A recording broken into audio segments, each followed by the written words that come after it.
খাটে চলো, খাটে চলো। বলে দেখেন প্রিয় দর্শক শ্রোতা, মেয়েরা এগুলো কি বলে দেখেন।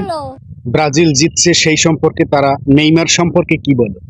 এই যে কথাগুলো বলে, এই কথাগুলো তাদের মা বাবা বা ভাই বোন, খুব কাছের আত্মীয় স্বজন তারা শোনে না, যে তাদের মেয়ে এই ধরনের কথা বলে। সে নেইমারকে ভালোবাসে, ব্রাজিলকে ভালোবাসে, ভালো কথা, কিন্তু নেইমারকে পেলে সে কোথায় নিয়ে যাবে সেই কথা বলে।